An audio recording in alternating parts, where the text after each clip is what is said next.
जोशी जी, अभी आपने पिछले दिनों अमेरिका की यात्रा से आ रहे हैं जी। और जिन दिनों चुनाव हुए थे तब आप अमेरिका में ही थे।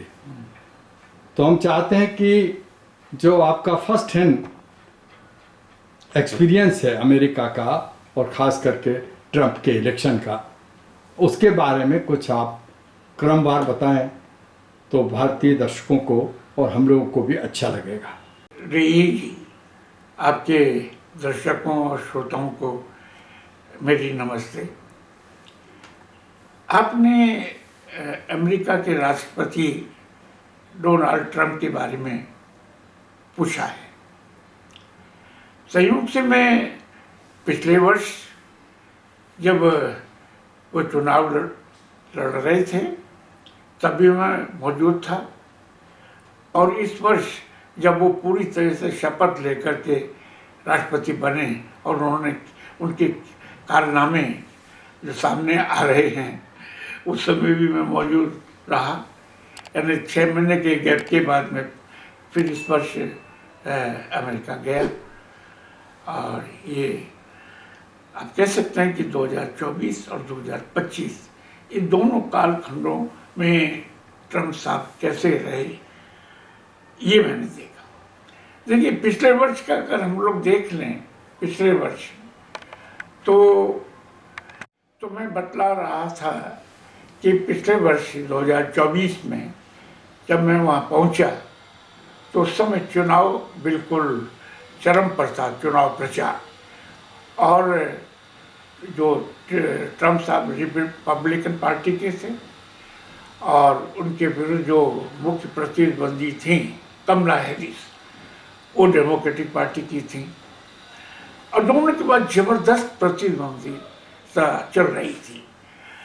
और एक खास तौर से मेरे जो नज़र पर रही वो ये कि वहाँ का मीडिया और इंडियन डायस्पोरा वो ट्रंप साहब के बारे में क्या कहता है। देखिए, आपको याद होगा कि एक ज़माना था 2020 में जब ट्रंप साहब ने उस समय मोदी जी गए थे और उस समय हमारे प्रधानमंत्री मोदी जी ने ये नारा लगाया था, अब की बार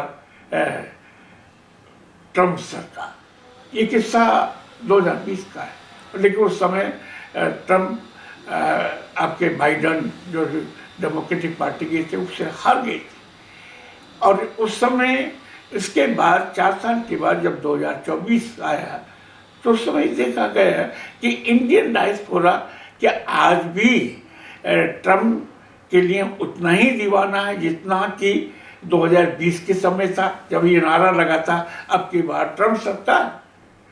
देखिए, मैंने ये देखा कि अब वो वैसे, क्योंकि इत्तेफाक से मैं अमेरिका 2016 में भी था, 15 में भी था, तो मैंने ये देखा कि इस बार 2024 में इंडियन डायस्पोरा, जिसे अपन भारतवर्षी कह दीजिए, वो थोड़े विभाजित दिखाई दिए। उसकी वजह ये थी कि जो उनके विरुद्ध जो खड़ी हुई कमला हैरिस, वो उनकी माताजी भारत की थी, यानी चेन्नई से थी।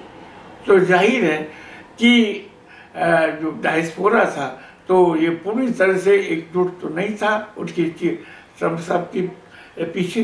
इसलिए ये सही है कि गुजराती जितने भी थे वो पूरी तरह से ट्रंप साहब के साथ थे, क्योंकि लगता था कि भाई अभी प्रधानमंत्री मोदी जी का अब भी समर्थन है, और ये माना ही जा रहा था कि भाई मोदी और ट्रंप की जो दोस्ती है, याराना है, वो ज़बरदस्त है।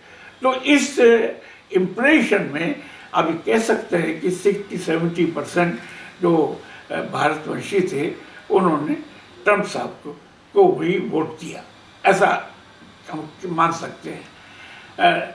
लेकिन ट्रंप साहब का विरोध जो है वाइस में भी काफ़ी था, इसमें कोई शक नहीं, क्योंकि उनका जो शासन शैली, वर्किंग शैली समझ लीजिए, मतलब बहुत अजीब किस्म की थी।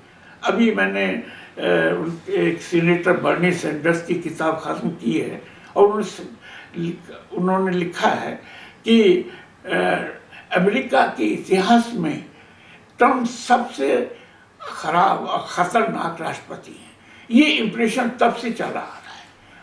तो जाहिर है कि सब लोग घबराए हुए थे।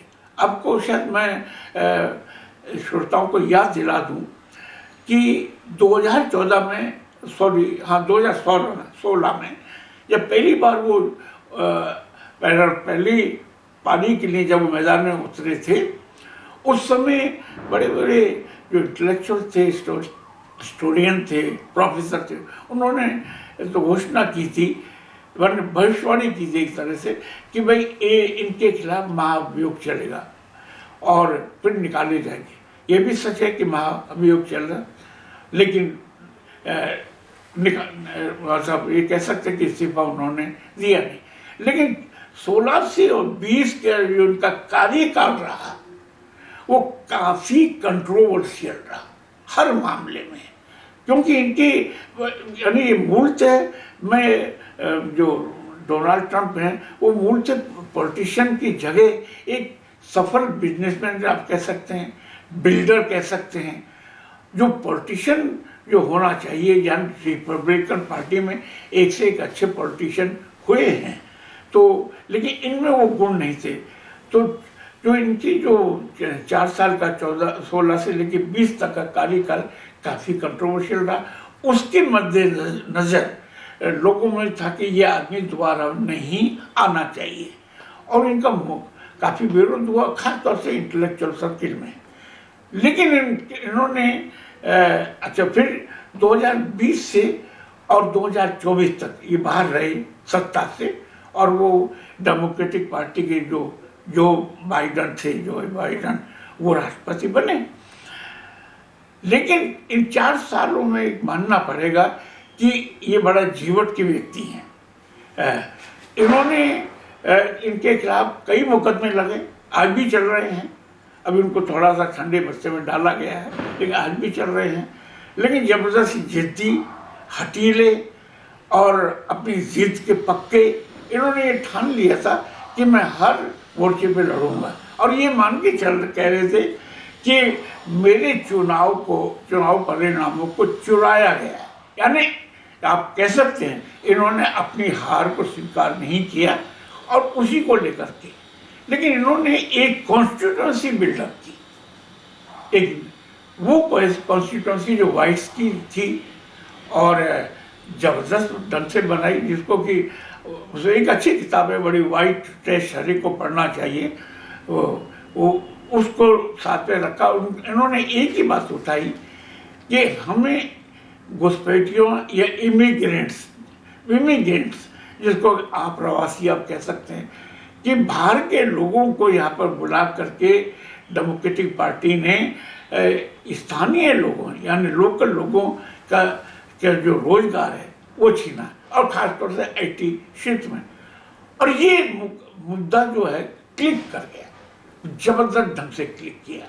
इन्होंने बहुत सटल ढंग से अब ये कह सकते हैं कि श्वेत नस्लवाद उसको भी फैलाया, और इन्होंने ऐसे लोगों को साथ लिया, यानी उस समय एक वहाँ की एक बड़ी कट्टर संस्था है के, मुझे पूरा उसका याद नहीं आ रहा, के का जो काम है वो ये कि अमेरिका में एक श्वेत नस्ल के लोगों को एकजुट करना, उनमें कट्टर राष्ट्रवाद पैदा करना, और उनमें ये दिखाना कि भाई श्वेत जो नस्ल है कि कितनी महान है, कितनी बड़ी है, और अश्वेतों और दूसरों के विरुद्ध थोड़ा सा घृणा की बात पैदा करना, इस तरीके का वो था।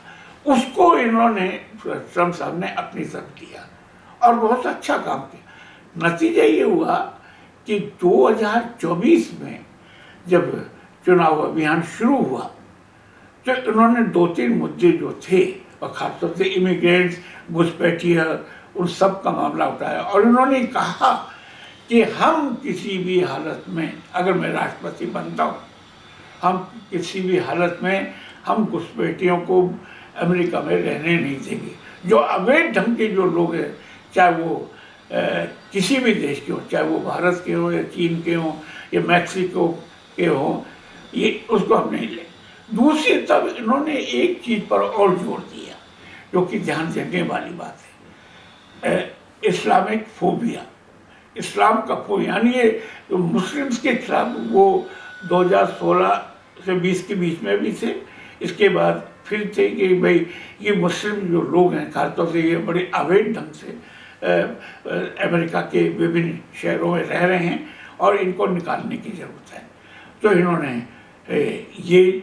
ये नारा भी क्लिक किया, जैसे कि इमिग्रेंट्स का था, घुसपैठी का था और मुस्लिम का था। देखिए मुस्लिम देशों की एक बहुत बड़ी आबादी वो एक रिफ्यूजी के रूप में या डिस्प्लेस पर्सन के रूप में अमेरिका के विभिन्न शहरों में है और अच्छी खासी है। जैसा कि मैं आपको बतला दूं, आज इस समय जो न्यूयॉर्क में चुनाव होने वाले हैं अगले महीने, वहाँ जो जिसकी संभावना है वो एक मुस्लिम मेयर बनेगा, ममतानी। वो उसकी माँ मीरा नायर, प्रसिद्ध फिल्म निर्माता मीरा नायर, वो भारत की हैं और उनके जो पिता हैं वो अफ्रीका के हैं, लेकिन बड़े पॉपुलर हैं। वो ममतानी हिंदी में भी बोलते हैं, उर्दू में भी बोलते हैं और इंग्लिश में भी बोलते हैं, क्योंकि उनको ये विरासत में मिली है। तो कहने का मतलब ये है कि मुस्लिम जो डायस्पोरा है काफ़ी, चाहे वो पाकिस्तान से आके बसा हो या अरब कंट्रीज से आके बसा हो, भारत से बसा हो, भारत से तो खैर कम है लेकिन और जगह काफ़ी है। तो एक कॉन्ट्रडिक्शन तो रहता है श्वेतों के बीच में, ये स्थानीय लोगों के बीच में और मुस्लिम्स के बीच में। तो इसको ट्रम्प साहब ने जम करके एक्सप्लॉइट किया और इसका एक नतीजा ये भी हुआ कि जब चुनाव हुए तो पिछले साल तो वो जीत गए। अब उन्होंने जब शपथ लेने के बाद, यानी अमेरिकी संविधान में एक है कि तत्काल आप राष्ट्रपति नहीं बनते, तो 3-4 महीने के बाद बनते हैं, यानी जनवरी, यानी 2024 में वो जीते, लेकिन जनवरी 2025 में राष्ट्रपति पद की शपथ ली, तो बीच में एक 3-4 महीने का गैप था। उनके खिलाफ जो मुकदमे चल रहे थे उसको भी ठंडे बस्ते में डाल दिया गया, क्योंकि मुकदमे जो भी केसेज हैं वो काफ़ी गंभीर किस्म के हैं और अगर मान लो ये राष्ट्रपति नहीं बनते तो निश्चित रूप से जेल में जाना पड़ता, इसमें कोई शक नहीं, ऐसा निश्चित है। जैसा कि फ्रांस के राष्ट्रपति जो पहले थे उनको अभी 5 साल के लिए जेल में जाना पड़ा है। करीब उन पर 2005 का एक चल रहा था मुकदमा। खैर, तो मैं आपको इस साल की 2025 की बात बता रहा हूँ। मैं पूछना चाहता हूँ कि जो भारतीय डायस्पोरा है, जहाँ अलग अलग राज्यों के लोग हैं, दक्षिण भारत के भी लोग हैं, उत्तर भारत के भी हैं, मध्य भारत के भी हैं, गुजराती हैं, तमिलियन हैं, तेलुगु हैं, पंजाबी हैं, तो इस तरह जो भारतीय कम्युनिटी है उस पर ट्रंप का कितना प्रभाव है और वो ट्रंप को समर्थन देते हैं तो क्यों देते हैं? अच्छा सवाल है आपका। जैसे कि मैं इसी सवाल पे आ रहा था कि इंडियन डायस्पोरा इस बार जब मैं गया तो मैंने पहले ही आपको बताया था कि 2024 में जो उनका था 2-3 बातें कि हम अवैध लोगों को यहाँ से निकालेंगे, वो एक ज़बरदस्त रहा। मुस्लिम को लेकर के ज़बरदस्त था, नौकरियों को लेकर के ज़बरदस्त था। अब आज जब 2025 में हम आते हैं, मैं अभी जब लौटा तो एक बात है कि इंडियन डायस्पोरा जो विभिन्न अपने भारत के विभिन्न राज्यों का है, सबसे ज़्यादा गुजरात के हैं, फिर दक्षिण भारत के लोग काफ़ी आते हैं, आपके तमिलनाडु से, आंध्रा के लोग बहुत हैं, केरल के तो लोग कम हैं लेकिन आंध्रा के लोग काफ़ी हैं और गुजरात के काफ़ी हैं। मतलब ये बहुत ये कह सकते हैं ये उद्योग धंधों में, होटल की इंडस्ट्री में, आईटी इंडस्ट्री में इनका एक अच्छा खासा दबदबा है। इतना ही नहीं, ये प्रशासन में भी इनका अच्छा सा दबदबा है और ट्रंप ने अपने बड़ी कई महत्वपूर्ण पदों पर आपके इंडियन डायस्पोरा के जो प्रतिनिधि हैं उनको रखा है। अब इस 2025 की में जब मैं गया तो सवाल ये है कि साउथ अमेरिका, साउथ और नॉर्थ, इसको समझना होगा। नॉर्थ जिसको कि खासतौर से न्यू इंग्लैंड बोला जाता है, जिसमें आपका वाशिंगटन आ जाएगा, न्यूयॉर्क आ जाएगा, बोस्टन आ जाएगा, आपका एक और प्रदेश आ जाएंगे। लेकिन दक्षिण जो अमेरिका है वो जहाँ से हमारे ट्रम्प साहब आते हैं, वहाँ एक अलग बिल्कुल दृष्टि अलग है। अब क्या है, हुआ क्या कि देखिए जो आईटी सेक्टर में है और अच्छे खासे व्यवस्थित हैं, खाते पीते हैं, उनका सपोर्ट जो है आज भी आप कह सकते हैं कि ट्रम्प के साथ है, इसमें कोई दो राय नहीं। लेकिन न्यू इंग्लैंड के अंदर जैसे कि अब हार्वर्ड यूनिवर्सिटी का आप ले लें, कोलंबिया यूनिवर्सिटी का ले लें, हार्वर्ड यूनिवर्सिटी का ले लें, हार्वर्ड अलग है, हार्वर्ड अलग है, और इसका आप ले लें, ये यूनिवर्सिटी का आप ले लें, जो इंटेलेक्चुअल तबका है, आप कह सकते हैं कि जो क्रिटिकली समाज के बारे में, राजनीति के बारे में सोचता है, वो तो जबरदस्त ढंग से बड़ा खिलाफ है। इतना ही नहीं, इसी 19 अक्टूबर को कई हजार रैलियां अमेरिका के विभिन्न शहरों में निकली और उसमें लाखों लोगों ने, 1 करोड़ के आसपास उसमें लोगों ने भाग लिया। और उसकी सबसे बड़ी वजह से कि अब और एक ही नारा लगा, हमें किंग नहीं चाहिए, हमें राजा नहीं चाहिए, हमें लोकतंत्र चाहिए। तो ये अब आप ये नहीं कह सकते कि ये खास लोगों में ही सीमित है, खाली इंटेलेक्चुअली लोग इसमें शामिल हैं, ऐसा नहीं है। अब वो आम लोग, उसकी वजह ये भी है कि ट्रम्प की जो कार्यशैली है बड़ी चंचल किस्म की है, जिसको हम हिंदी में कह सकते हैं खिलंदड़ी किस्म की है। बड़े अपने ढंग से वो जो चाहते हैं करते हैं, और जैसा कि वो किसी एक बात पर टिके नहीं रहते।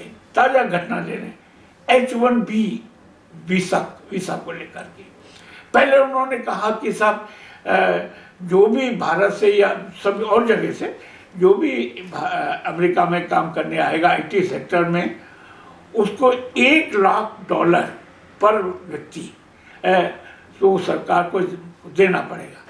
ये तो बहुत बड़ी राशि। और सब H1B पर जो उनकी पॉलिसी ने सबको हिला कर दिया।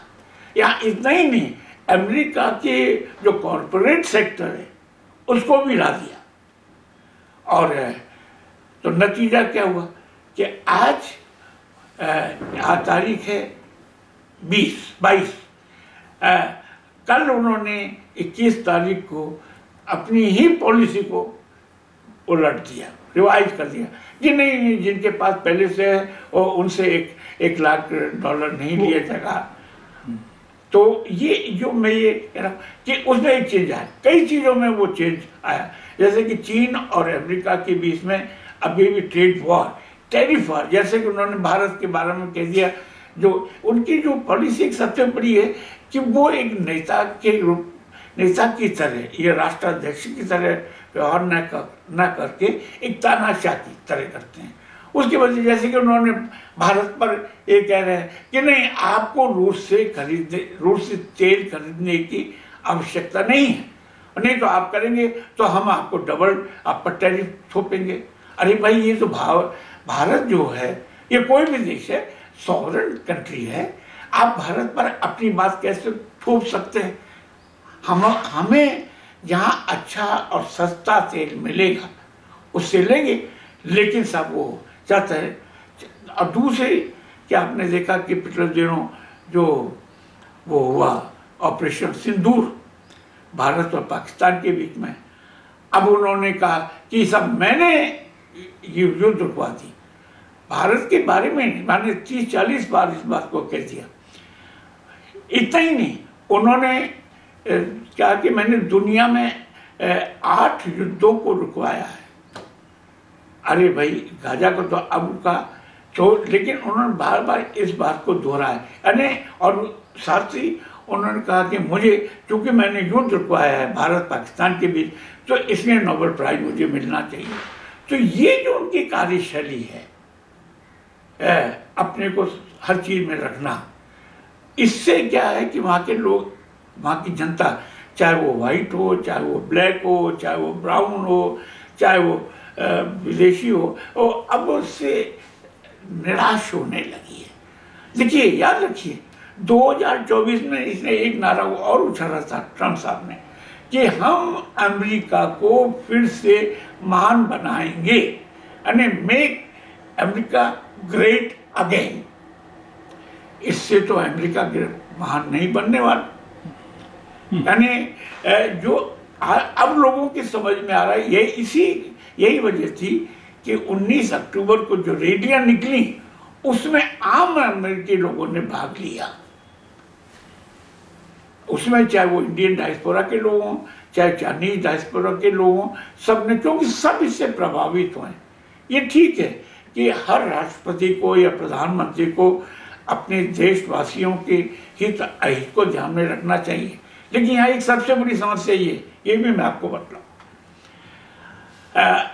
एलन मस्क जो बहुत बड़े उद्योगपति हैं वहीं के, और एक ज़माना था जब ट्रम्प और उनके बीच बड़ा प्यार मोहब्बत थी। एलन मस्क ने ट्रम्प साहब का विरोध किया था कि आप ये पॉलिसी H1B की मत अपनाइए, टैरिफ को का इस तरह से मत करिए। उन्होंने लेकिन उन्होंने नहीं सुनी। इसका मतलब ये है कि इसकी एक सबसे बड़ी वजह जानते हैं क्या है, कि रही जी 10वीं 11वीं के बाद औसत अमेरिकी युवक स्कूल छोड़ देता है। देखिए, स्कूल एजुकेशन, ये कॉमन स्कूल सिस्टम जिसे बोलते हैं, वो एक फ्री है। मतलब मेरी भी वहाँ पर कह सकते हैं कि बच्चे, यानी मेरी लड़कियों के बच्चे पढ़ते हैं। आप चाहे अमीर हों चाहे गरीब हों, कॉमन स्कूल सिस्टम 11वीं तक लगभग सबके लिए बराबर है। इसके बाद तो यूनिवर्सिटी नहीं जा पाते क्योंकि वो महंगी है। तो जब आप अपने अमेरिकी युवकों को इस योग नहीं बनाएंगे कि वो IT सेक्टर में जाएं, तो उद्योगों को तो चाहिए कि एक स्किल्ड आदमी आए उनके काम करने के लिए। वो बाहर से आता है, चाहे वो भारत हो या चीन हो या कोई भी हो। ट्रम्प ने अब रियलाइज किया कि आप अपने एजुकेशन को, अपनी जो यूनिवर्सिटी एजुकेशन है उसको सस्ती करिए। आज हुआ क्या रहा है कि ट्रम्प साहब चाहते हैं कि जितनी भी यूनिवर्सिटीज हैं उनके इशारे पर चले, और वो ये बतलाए कि कितने विदेशी विद्यार्थी भारत में आ रहे, ये हमारे यहाँ आ रहे हैं, और वो हम तय करेंगे। अरे भाई, यूनिवर्सिटी अपने आप में स्वतंत्र हैं, ऑटोनोमस हैं। आप कैसे सरकार तय करेगी भाई उनको? क्योंकि जहाँ सरकार की, जहाँ राज्य संचालित विश्वविद्यालय हैं वहीं प्राइवेट भी हैं। अब जैसे कोलंबिया, हार्वर्ड, ये प्राइवेट सेक्टर में, ये प्राइवेट सेक्टर में है। आपके ये IIT, ये प्राइवेट सेक्टर में। जो पिछले 100 साल 200 साल से जो विख्यात हैं अपने अध्ययन के लिए, आप उसको अचानक जाते हैं, उसमें हस्तक्षेप कर रहे हैं। आपने शोध के क्षेत्र में पैसा कम कर दिया, जो फंडामेंटल रिसर्च है उसमें पैसा कम कर दिया। तो आखिर में अमेरिका तो इसके लिए जाना जाता है ना कि फंडामेंटल रिसर्च वहाँ बहुत हो रही है, हर क्षेत्र में हो रही है। और साथ में ये जाना, इसके लिए भी पढ़ने प्रसिद्ध है कि अगर आप टैलेंटेड हैं, प्रतिभा संपन्न हैं, तो वो आप लेते हैं। आज स्थिति ये है कि ट्रम्प साहब के आने के बाद लोग निराश होने लगे। अब रियलाइजेशन हुआ है। तो एक ये समय 2025 का जो परिदृश्य है वो लगभग ट्रम्प विरोधी है, और अब जो भारतीय डायस्पोरा को भी ये एहसास होने लगा है कि अब इनके साथ ज़्यादा नहीं चला जा सकता। मैं अंत में यही कहूँगा कि मुझे तो ऐसा ये लगता है कि ट्रंप साहब अपना कार्यकाल यानी 2028 तक पूरा कर पाएंगे, इसमें मुझे संदेह है, क्योंकि इस ढंग से अमेरिका कहीं नहीं पहुंचेगा और इसमें कुछ भी हो सकता है उन्हें इस्तीफा देना पड़े और कुछ, लेकिन स्थिति अब अमेरिका वो जो महान बनाने का जो ख्वाब हमारे ट्रंप साहब ने देखा था वो तो अब चढ़क गया है, एक तरह का चकनाचूर हो गया, अब वो स्थिति नहीं है। यहाँ तक कि अब सुपर पावर जो अमेरिका अपने एक छत्र सुपर पावर जैसे वो इंग्लिश में बोलते हैं यूनिपोलर वर्ल्ड, वो भी अब नहीं रहा है, क्योंकि उसको चीन उसको जम करके टक्कर दे रहा है। तो ट्रंप साहब की वो स्थिति नहीं है और इंडियन डायस्पोरा का एक ही शब्द है, मोह भंग हो चुका है। फिलहाल इस समय तक मैं यही कहूँगा कि वो अपना कार्यकाल पूरा कर पाएंगे, इसमें मुझे गहरी शंका है। धन्यवाद। नमस्कार। नमस्कार।